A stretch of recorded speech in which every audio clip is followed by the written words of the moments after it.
Mengumpulkan seluruh bukti dan juga saksi untuk menghadapi sidang pra-peradilan 24 Juni mendatang.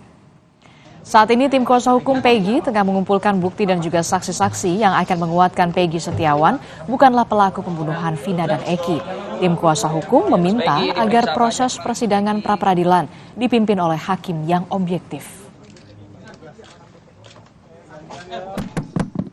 Yang berwenang, namun saat Siapanya kita mempersiapkan juru bicara untuk nanti pra-peradilan, itu siapa yang akan berbicara pada saat sidang pra-peradilan, kemudian juga bukti-bukti surat juga kita sudah siapkan, sudah dileges, kemudian juga saksi-saksi juga siapa aja yang harus dihadirkan untuk menyatakan secara formil bahwa Peggy Setiawan tidak sah ditetapkan sebagai tersangka, dan juga saksi-saksi ahli pidana mungkin sudah.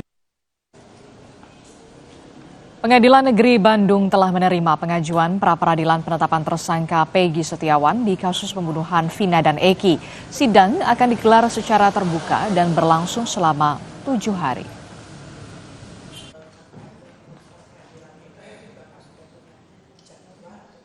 Dua hari kebelakang udah kami terima pengadilan, dan itu nomor 10 praktis ya 2024 ya, akan dilaksanakan sidang pertamanya tanggal 24 hari Senin. Itu kalau yang namanya prapit itu 1 minggu harus sudah putus, terbuka ya. Terbuka. Saya tidak pernah ada perlawanan itu. Ini fitnah.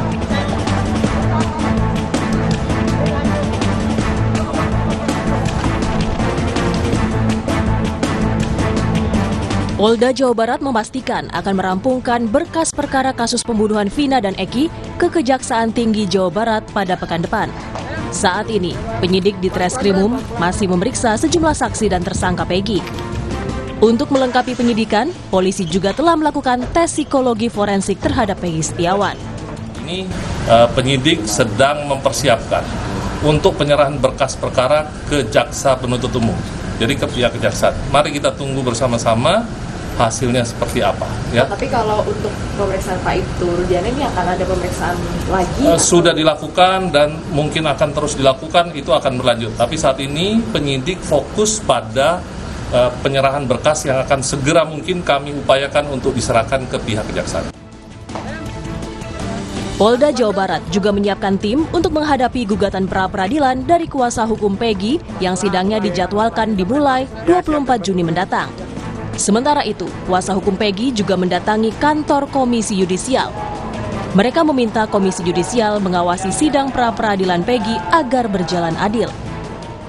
Memonitor persidangan, terutama persidangan pra-peradilan. Pra-peradilan telah kami daftarkan kemarin, dan insya Allah tidak begitu lama lagi akan sidang. Kebetulan sekarang pimpinan daripada Komisi Yudisial sedang keluar daerah semua, karena dalam rangka seleksi katanya Hakim Agung. Mau ada informasi begitu, tapi surat kami sudah masuk. Apapun namanya, walaupun pimpinan sedang ini keluar, tetap untuk pengawasan tetap harus ada dari sini. Soal munculnya kekhawatiran penyidik kasus Vina saat ini adalah penyidik di tahun 2016, Polda Jawa Barat memastikan mulai dari penyidik hingga dirkrimumnya baru. Penahanan Peggy pun diperpanjang 40 hari terhitung dari 11 Juni hingga 20 Juli mendatang. Tim Liputan, Kompas TV. Informasi lebih lengkap soal pra-peradilan terhadap Peggy Setiawan kita akan tanyakan langsung kepada jurnalis Kompas TV. Sudah ada Ninda Destiani di Bandung, Jawa Barat. Selamat pagi Ninda. Ninda, jadi sebenarnya kapan sidang perdana pra-peradilan Peggy ini akan dilaksanakan dan bagaimana pula dengan mekanismenya?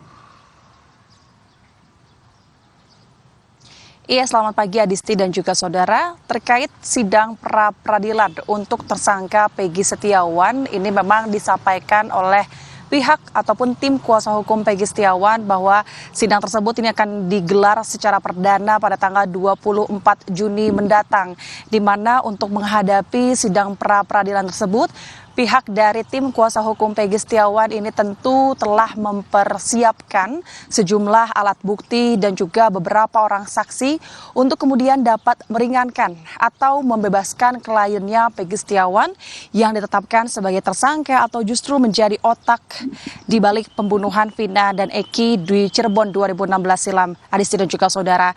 Dan memang mengapa pihaknya ini menyampaikan ataupun mengajukan gugatan pra peradilan, karena memang menurut kuasa hukum sendiri disampaikan bahwa proses penyidikan saat ini mereka merasa ada yang janggal. Selain itu juga atas dasar penetapan Peggy Setiawan sebagai tersangka ini, menurut pihak kuasa hukum ini tidak cukup relevan.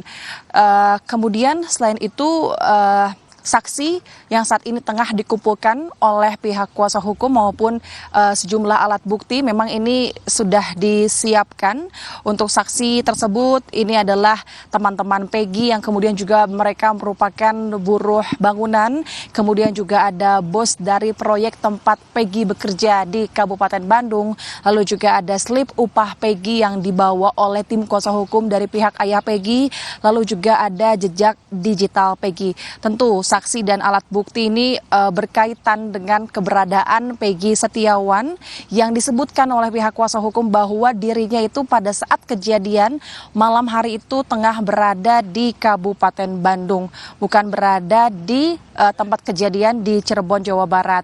Dan selain itu, Adisti dan juga saudara, pihak kuasa hukum Peggy ini juga tengah meminta kepada penyidik agar kemudian nantinya penyidik ini dapat menunjukkan alat bukti yang cukup ataupun yang dapat mendukung penetapan kliennya Peggy Setiawan sebagai tersangka. Pasalnya kuasa hukum ini menyampaikan bahwa pada saat sejak preskon disampaikan begitu, alat bukti yang dikumpulkan oleh penyidik ini berupa surat resmi identitas Peggy Setiawan, kemudian juga ada surat riwayat pendidikan berupa ijazah SD maupun SMP dari Peggy Setiawan yang kemudian menurut pihak kuasa hukum Peggy ini tidak cukup dan bahkan tidak relevan untuk ditetapkan Peggy Setiawan sebagai tersangka.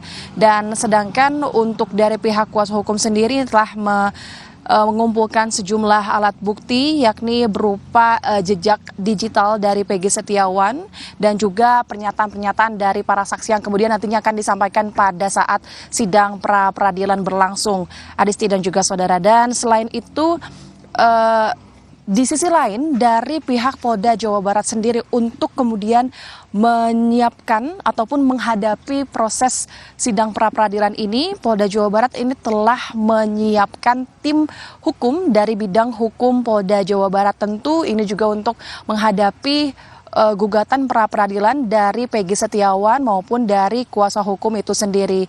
Dan kemudian selain itu, karena saat ini prosesnya masih dilakukan pemeriksaan terhadap yang bersangkutan yakni para saksi, kemudian juga kepada tersangka Peggy Setiawan, yang terbaru adalah Adisti dan juga saudara, pihak Polda Jawa Barat ini telah melakukan pemeriksaan BAP tambahan kepada tersangka Peggy Setiawan yang kala itu didampingi oleh kuasa hukum, di mana pada pemeriksaan BAP tambahan ini Peggy Setiawan ini diperiksa kurang lebih 5 jam, di mana pada hasil pemeriksaan tersebut kuasa hukum ini menyampaikan bahwa pihak penyidik Polda Jawa Barat ini berfokus pada pemeriksaan akun sosial media berupa Facebook atas nama Peggy Setiawan, di mana itu dibahas dan dilihat pertemanan akun Facebook Peggy Setiawan bersama siapa-siapa saja begitu. Kemudian ini disampaikan pula oleh kuasa hukum pada saat kami mencoba untuk interview di Polda Jawa Barat, disebutkan bahwa justru hasil dari pemeriksaan ataupun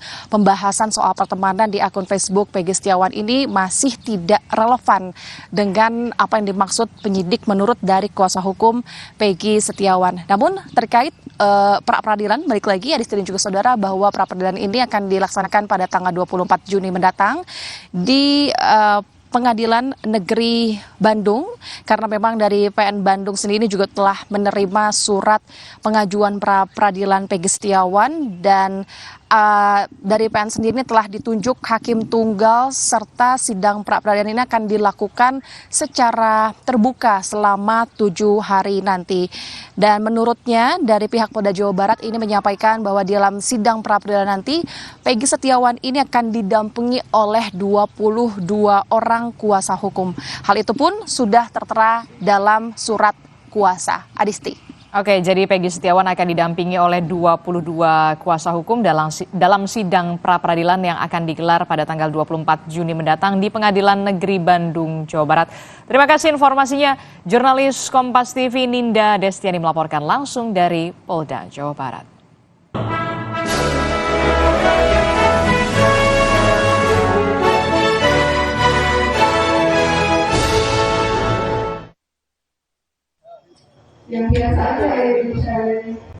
Sebanyak 80 pasangan suami istri dan saksi mengikuti sidang isbat nikah terpadu yang dihadiri langsung oleh penjabat Bupati Lebak dan Dirjen Badilak Mahkamah Agung. Pengadilan Agama Rangkas Bitung melakukan sidang isbat nikah terpadu keliling bertempat di wisata Gunung Luhur, Desa Citorek Kidul, Kecamatan Cibeber, Kabupaten Lebak, Banten. Penjabat Bupati Lebak bersyukur dan mengapresiasi kegiatan ini karena Pengadilan Agama telah membantu masyarakat Lebak untuk menyelesaikan administrasi pencatatan nikah secara negara melalui sidang terpadu. Tentunya ini menjadi bentuk pelayanan bagi kami. Pemerintah jajaran Kabupaten Lebak tentunya didukung dan berkolaborasi dengan Pengadilan Agama Kabupaten Lebak, kemudian juga Kemendak Kabupaten Lebak yang telah menyelenggarakan isbat nikah ini. Mudah-mudahan ini sangat bermanfaat bagi masyarakat Kabupaten Lebak yang khususnya belum mempunyai buku nikah, belum mempunyai kartu keluarga, belum mempunyai akte kelahiran anak. Nah ini. Selain itu, hasil kolaborasi ini juga bisa bermanfaat untuk masyarakat karena warga akan mendapatkan akses buku nikah, kartu keluarga, dan akte kelahiran anak. Dirjen Badan Peradilan Agama Mahkamah Agung mengapresiasi kegiatan ini dan berharap nantinya tidak ada lagi masyarakat yang tidak memiliki buku nikah dan dokumen kependudukan lainnya. Karena hal itu bagian dari dokumen penting kependudukan yang sangat dibutuhkan masyarakat. Mudah-mudahan kegiatan ini yang sangat bermanfaat bagi masyarakat di sini. Harapan kita di masa-masa akan datang tidak ada lagi masyarakat yang tidak punya buku nikah dan tidak punya akta kelahiran bagi anaknya. Karena bagian ini ada atribut kependudukan yang sangat dibutuhkan oleh masyarakat kita. Penjabat Bupati Lebak bersepakat ke depannya akan melaksanakan kegiatan seperti ini sebagai upaya pemerintah mengakomodir masyarakat untuk mendapatkan legalitas. Yuda Taruna, Kompas TV, Lebak, Banten.